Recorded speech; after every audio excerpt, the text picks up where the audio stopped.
Actuellement, je vous parle en anglais, mais si je veux, je peux parler d'autres langues, comme l'espagnol, ou si je veux, je peux passer au swahili, ou même à une langue inconnue, et même à l'arabe. Attendez, ce n'est pas du vrai swahili, ce n'est pas du swahili authentique. Ukolo, Ondikaela, Ondikolele, merci, merci, comment je m'en suis sorti? C'était terrible, ne refais jamais ça, c'était le pire. Tais-toi, je faisais de mon mieux. La langue fait partie de la géographie et est inévitable. Chaque lieu possède son système de communication. Certaines langues sont liées, d'autres totalement inintelligibles. Mais comment ont-elles commencé? Existe-t-il un lien entre elles? Existe-t-il des mots présents dans toutes les langues? Je répondrai à cette question à la fin de cette vidéo. Mais d'abord, place à un GeograTalk. Salut à tous, je suis votre hôte Barbs, et voici G. George Jefferson du côté Est. Regardez cette nouvelle tasse. Il est temps d'apprendre la géographie. Et nous avons plein d'autres nouveaux articles que vous pouvez trouver sur geographino.com. Allez jeter un œil. On a plein de nouveaux t-shirts, sweats et mugs sympas. Amusez-vous bien avec ça. Ce n'est pas vendre son âme si c'est ta propre marque. Aujourd'hui, il existe environ 7000 langues actives documentées dont environ 44% sont en danger, c'est-à-dire qu'elles comptent moins de 1000 locuteurs. Près de la moitié de la population mondiale, soit environ 4 milliards de personnes, parlent au moins une des 20 langues les plus parlées. Les 5 premières sont l'anglais, le mandarin, le chinois, l'hindi, puis l'espagnol et le français. Toutes ces langues ont leur propre histoire, celle de leur évolution au fil du temps et de leur diffusion dans les régions où elles sont parlées.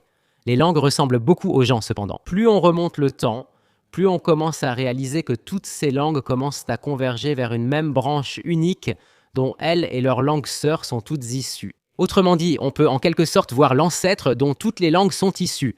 Mais comment peut-on savoir qui est cet ancêtre? Et comment peut-on tout relier? Je vais répondre à cette question bientôt. Mais d'abord, je sais que tu vas lever les yeux au ciel. Je sais, mais reste avec moi, d'accord? C'est vraiment intéressant. Cette vidéo parle des langues, donc ça a du sens. Et je suis heureux de dire que Lingopy, une ressource linguistique, à la fois un site web et une application, a décidé de sponsoriser cette vidéo. J'ai un sponsor. Oui, tu devrais être content de me soutenir pour que je puisse créer plus de contenu pour toi. Donc, j'ai essayé Lingopy et j'aime vraiment cette application, d'accord? Honnêtement, c'est l'une des meilleures et des plus amusantes ressources pour apprendre une langue. Pourquoi? Car elle t'apprend via la télévision et les films. Lingopy utilise de vrais extraits de séries, films et dessins animés pour t'accompagner. Tu peux choisir la vitesse d'écoute si tu débutes, voir les mots à l'écran et la transcription complète sur le côté. Si tu ne comprends pas, clique simplement sur le mot. Ça donne des indications et enregistre les mots cliqués pour te tester plus tard. Plusieurs langues sont proposées, français, espagnol, chinois, coréen, japonais. C'est cool parce que ça t'apprend le langage courant, pas seulement le langage académique strict. C'est vraiment amusant. Essaie-le. Sérieusement, utilise ce code QR pour y aller. Essai gratuit de 7 jours via le code QR. Si tu veux, utilise le code ou le lien pour 55% de réduction sur l'abonnement annuel Lingopy. C'est vraiment amusant. Tu regardes, tu t'amuses et tu apprends. Combinaison parfaite. J'adore ça. Lingopy. Prends une part de ce Lingopy et mange-la parce que voilà, c'est délicieux. Bref, cela étant dit, revenons à la question initiale, d'accord? Comment revenir en arrière et comprendre comment les langues sont liées? Les humains ont longtemps travaillé dessus et ont créé une carte des familles de langues. Cette carte illustre comment les groupes linguistiques mondiaux sont liés de façon ancestrale, par origine géographique ou par diffusion via migration et conquête. Oui, les langues appartiennent à des familles. Tu sais, par exemple, quand des Espagnols et des Italiens se rencontrent, ils arrivent quand même à communiquer un peu et à comprendre certains mots parce que leurs langues sont liées comme ça. Même si ce sont des langues complètement séparées et distinctes, elles partagent quelque chose qui remonte à très loin et que chaque côté a conservé. C'est comme un ADN verbal. Certaines langues dans le monde sont de véritables isolats linguistiques et n'appartiennent à aucune famille linguistique. Aujourd'hui, près de 80% de la population mondiale parle au moins une langue des 5 principales familles linguistiques. Ce sont les familles indo-européennes, sino-tibétaines, nigéro-congolaises, afro-asiatiques et austronésiennes. Maintenant, voici quelque chose de drôle. L'Asie possède le plus grand nombre de langues au monde, environ 2300, je crois. Environ un tiers de toutes les langues se trouvent en Asie. Cependant, il n'y a qu'environ 25 familles de langues sur l'ensemble du continent. En réalité, ce sont les Amériques qui possèdent la plus grande concentration de familles, de langues totalement distinctes les unes des autres. Je crois qu'on estime ce nombre à environ 100. Alors, commençons par décomposer chaque région du monde et voyons quelles familles de langues dominent et quelles langues sont apparentées à quelles familles. Tout d'abord, on peut voir que les langues indo-européennes sont les plus grandes et les plus répandues. Cela inclut tout, de l'hindi au norvégien. Cela signifie que, oui, les langues européennes ont un ancêtre commun avec certaines langues parlées jusqu'en Asie du Sud, comme en Inde, au Pakistan, en Afghanistan, en Iran. Elles appartiennent toutes à la même famille. N'est-ce pas fou ? Les habitants des glaciers gelés d'Islande ont quelque chose en commun avec ceux des tropiques du Sri Lanka. On suppose que les langues indo-européennes sont originaires de ce qui est aujourd'hui la région de la steppe caspienne en Asie centrale, et de là, elles se sont répandues vers le nord et le sud, dominant la majeure partie de l'Europe, ainsi qu'une grande partie de ce qui est aujourd'hui l'est de la Turquie jusqu'au Bangladesh. Et cela signifie aussi, si on y réfléchit, que beaucoup des langues utilisées aujourd'hui en Inde, comme l'hindi, le gujarati, le rajasthani ou le pendjabi, descendent toutes d'un ancêtre qui n'est pas originaire de l'Inde. C'est fou, non ? Les langues les plus indigènes de l'Inde sont en fait les langues dravidiennes du sud, comme le tamoul, le telugu ou le malayalam. Seuls 20% des Indiens parlent une langue dravidienne, qui sont d'ailleurs très anciennes. Elles sont bien plus anciennes que toutes les autres langues indo-européennes ou indo-ariennes du nord de l'Inde. Elles sont totalement inintelligibles par rapport aux langues indo-ariennes du nord. Elles n'ont rien à voir avec elles. Elles ne leur sont pas apparentées. Et oui, elles existent depuis très longtemps. Ce qui est drôle, c'est que la majeure partie de l'Asie centrale était autrefois indo-européenne, jusqu'à l'arrivée et la domination des peuples turciques. Aujourd'hui, des peuples comme les Kazakhs, Kirghizes et Ouzbeks, tous des Turkmènes, dominent l'Asie centrale, alors qu'ils venaient à l'origine de Sibérie orientale. C'est fou. Vous voyez ces schémas de migration des groupes linguistiques, et nous allons approfondir cela.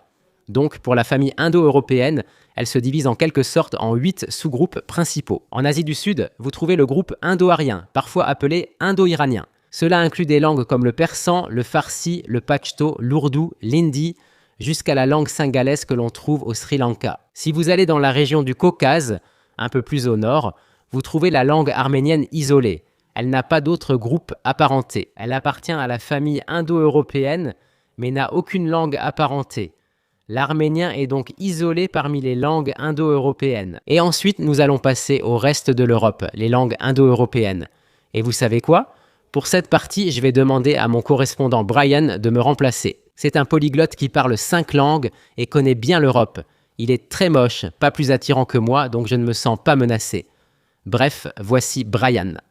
Salut les gars, Brian de Good Language Tutor. Je donne des cours de français, italien, espagnol et portugais et je suis aussi spécialisé en linguistique et étymologie. Si on regarde les langues indo-européennes, c'est essentiellement la famille de langues qui englobe environ 94% de la population européenne. On peut prendre cette famille et la diviser en 3 grandes catégories. Vous avez les langues germaniques d'Europe centrale et du Nord, les langues romanes d'Europe du Sud et ensuite les langues slaves d'Europe centrale et de l'Est. Parmi les langues slaves, les 3 principales sont le russe, l'ukrainien et le polonais. Il existe aussi des langues moins répandues, comme le serbe et les langues voisines, telles que le croate et le monténégrin, toutes issues d'une langue proto-slave commune, originaire probablement de Biélorussie ou d'Ukraine.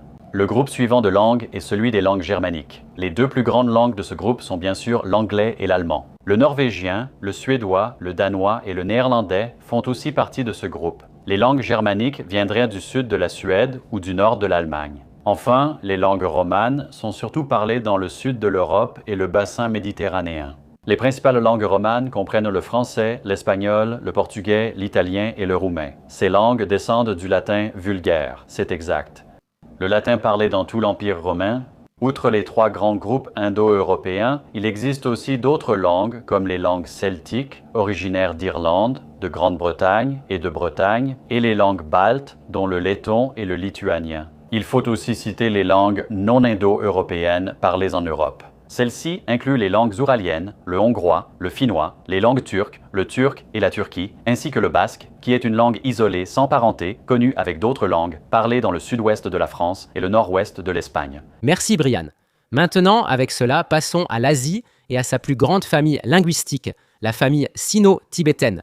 C'est le géant de l'Asie de l'Est en particulier. La majorité des linguistes placent l'origine possible des langues sino-tibétaines au nord de la Chine, autour du bassin du fleuve Jaune, près du plateau tibétain. Cette région est liée aux premières cultures néolithiques découvertes, telles que la culture Yangshao datant de 5000 avant Jésus-Christ. Alors, voilà le truc. Beaucoup de gens supposent que la Chine a toujours parlé le mandarin, mais non, ce n'était pas le cas. En fait, la Chine était et est toujours le foyer de centaines de langues et de dialectes différents, qui sont souvent complètement inintelligibles les uns pour les autres. Vous voyez, c'est comme le portugais et le roumain. Oui, ils appartiennent à la même famille linguistique, mais ils ne peuvent pas se comprendre. En réalité, ce n'est qu'à partir des années 1950 que le mandarin, ou putonghua, a été officiellement défini et promu comme langue nationale de la Chine. Et il était basé sur le dialecte de Pékin. C'est un peu similaire à ce que l'Italie a fait avec l'italien standard modernisé. Vous voyez, ils ont en quelque sorte pris le dialecte florentin, mais l'ont ensuite restructuré pour que tout le monde en Italie puisse parler italien. Le mandarin a simplement été reconstruit et imposé au peuple récemment.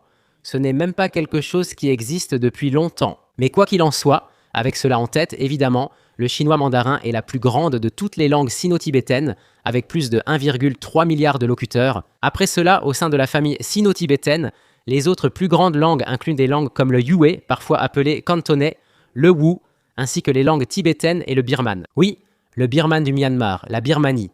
Elles sont en quelque sorte lointainement apparentées aux chinois. Nous descendons plus au sud pour atteindre la deuxième plus grande famille de langues d'Asie, les langues austronésiennes. Ce qui est intéressant avec les langues austronésiennes, c'est leur origine. Les linguistes supposent que toutes les langues austronésiennes proviennent probablement de ce qui est aujourd'hui l'île de Taïwan, des peuples autochtones formosans avant l'arrivée des Chinois. C'est exact. Taïwan avait une histoire propre avant les Chinois. Des peuples y vivaient déjà. À partir de là, les Austronésiens sont devenus le plus grand groupe linguistique maritime, se répandant à travers tout le Pacifique et l'océan Indien. Ce qui signifie que tous, des Malaisiens, Philippins, Indonésiens, Polynésiens, Micronésiens, jusqu'à Madagascar, sont au moins liés sur le plan linguistique. Oui, les anciens Austronésiens navigateurs sont allés jusqu'à Madagascar, selon certaines estimations, entre 500 et 800 après Jésus-Christ. Aujourd'hui, la langue la plus proche de la langue nationale de Madagascar, le malgache, est la langue Mahanyan, que l'on trouve sur l'île de Bornéo, dans ce qui est aujourd'hui l'Indonésie. C'est comme un pont sociologique vraiment unique entre l'Afrique et l'Asie du Sud-Est. Aujourd'hui, les plus grandes langues austronésiennes parlées sont le malais et l'indonésien. Ce sont en gros des langues cousines. Javanais, tagalog, filipino. Le filipino est en quelque sorte une version restructurée du tagalog. Sundanais, Cebuano et Malgache de Madagascar. Et avec cela en tête, passons à l'Afrique. Aujourd'hui, le plus grand groupe familial est la famille nigéro-congolaise. Environ 75% des Africains aujourd'hui parlent une langue nigéro-congolaise. Cette famille s'étend de l'Afrique de l'Ouest jusqu'à l'extrême sud et l'est du continent africain. Les linguistes l'expliquent surtout par la migration bantoue. Personne ne sait exactement quand cela s'est produit, mais on estime que cela a commencé il y a entre 1500 et 6000 ans, probablement, dans les hauts plateaux de ce qui est aujourd'hui le Cameroun et le Nigeria, ou peut-être plus profondément dans la forêt tropicale du Congo. Ce sont les deux principales théories. Aujourd'hui, la langue nigéro-congolaise la plus parlée est le Kiswahili ou Swahili. Elle est langue officielle dans plusieurs pays d'Afrique de l'Est et la seule langue africaine autochtone de l'Union africaine. Sinon, les suivantes les plus parlées sont le Yoruba et l'Ebol, que l'on trouve principalement au Nigeria, ainsi que la langue Fula ou Pule, parlée par les plus grands peuples nomades et semi-nomades du monde, présents dans les régions sahéliennes d'Afrique. Maintenant, à ce propos, si vous allez un peu plus au nord, vous trouvez la famille afro-asiatique, répartie principalement entre l'Afrique du Nord et certaines parties de l'Asie occidentale, le Moyen-Orient. Aujourd'hui, les linguistes ne savent pas exactement d'où vient cette famille de langues, mais un consensus croissant pointe vers le nord-est de l'Afrique, peut-être près du Nil. Aujourd'hui, l'afro-asiatique est la plus ancienne famille linguistique attestée sur Terre. La langue la plus parlée parmi les langues afro-asiatiques est l'arabe, et toutes les langues sémitiques font également partie de ce groupe, y compris des langues comme l'hébreu, l'oromo ou l'amharique en Éthiopie. D'autres langues de ce groupe incluent le haoussa, que l'on trouve principalement dans le nord du Nigeria, ainsi que toutes les langues amazighes ou berbères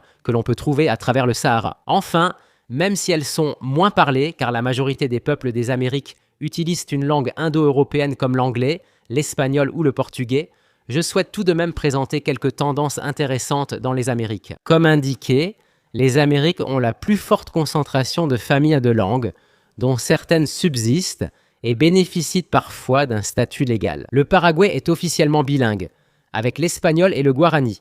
Il y a une histoire derrière ce fait, mais oui, le Paraguay. Et en 2009, en plus de l'espagnol, la Bolivie a officiellement reconnu 36 autres langues autochtones de son pays, ce qui en fait le pays avec le plus grand nombre de langues nationales officielles. Actuellement, les familles de langues amérindiennes les plus parlées sont le quechua et l'aymara, présentes dans les Andes, surtout en Bolivie et au Pérou. Certaines personnes disent que ces deux familles de langues pourraient être liées l'une à l'autre, mais en réalité, elles sont généralement considérées comme distinctes. À partir de là, Le nombre de locuteurs des langues de la famille Maya à travers la Mésoamérique s'élève à environ 7 millions. Les Uto-Aztèques regroupent environ 2 millions de locuteurs, surtout au Mexique, la principale langue étant le nahuatl. Dès lors, d'autres familles de langues comme l'Ottawa et le tupien ont aussi de nombreux locuteurs, surtout en Amérique du Sud et dans les Caraïbes.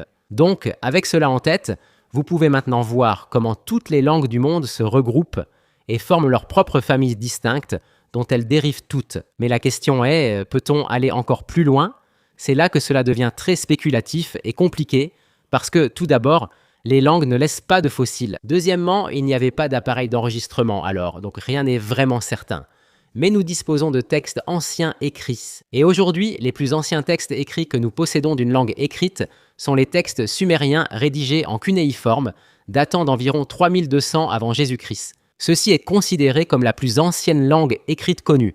Bon, cela dit, gardez à l'esprit que certains d'entre vous vont dire « Il existe certains systèmes de proto-écriture et des symboles que l'on pense avoir précédé les textes sumériens, comme les écritures proto-élamites en Iran ou les symboles de Jiaohu en Chine, qui pourraient dater du 7e millénaire avant Jésus-Christ ou les symboles de Vinci en Europe du Sud du 5e au 6e millénaire avant Jésus-Christ.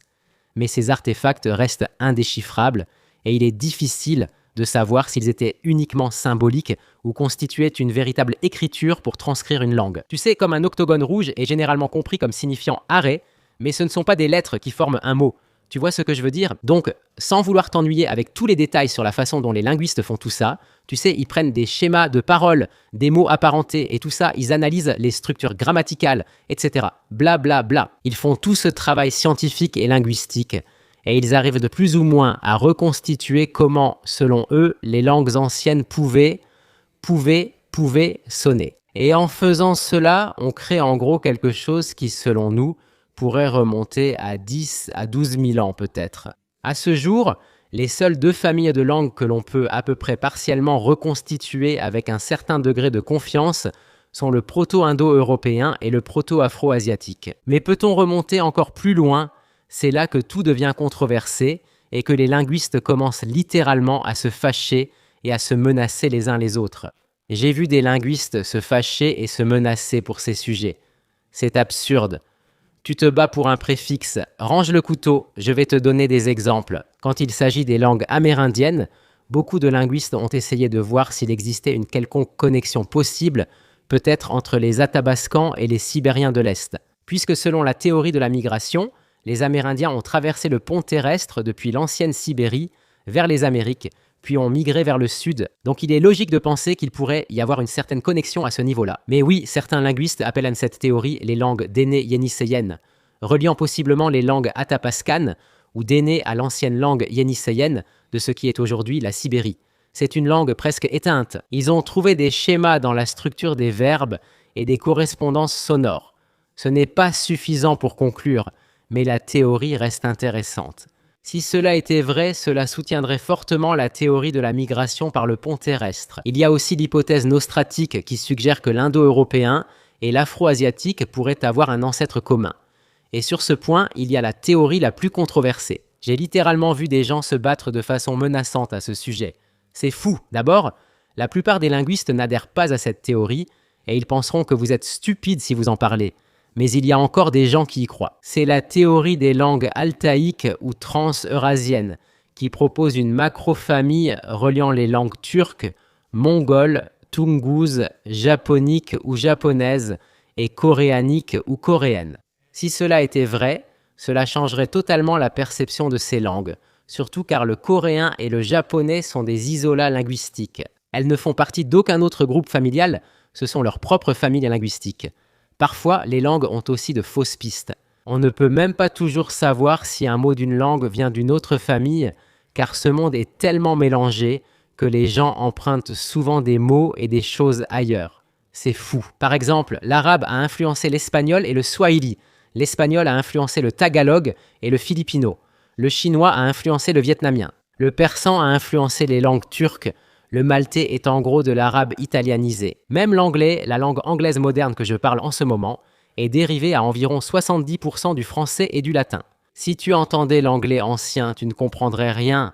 Cela montre à quel point les langues évoluent et change vite et de façon surprenante. Et enfin, il y a la théorie encore plus grande et plus folle de la monogenèse, une idée controversée, qui dit que toutes les langues connues, à l'exception des créoles, des pidgins et des langues des signes, descendent toutes d'une seule langue ancestrale. Je veux dire, l'idée d'une langue proto-mondiale, ça a l'air fascinant, mais la plupart des linguistes ne prennent pas cette idée au sérieux parce que, d'abord, ça ne pourra jamais vraiment être prouvé. Et il faut généralement environ 8 à 10 000 ans pour que toute preuve d'une quelconque relation entre des groupes familiaux disparaisse.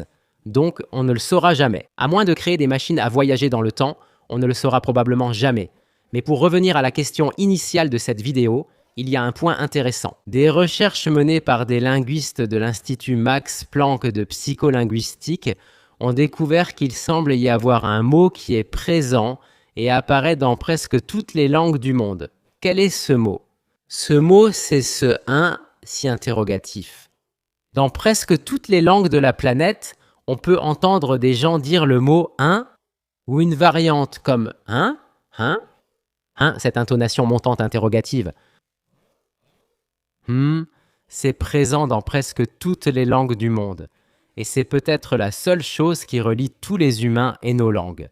Cette nature curieuse qui nous pousse toujours à chercher et à apprendre davantage. J'espère que cette vidéo vous a plu. J'espère que vous avez appris quelque chose. Restez cool, restez à l'écoute. À bientôt.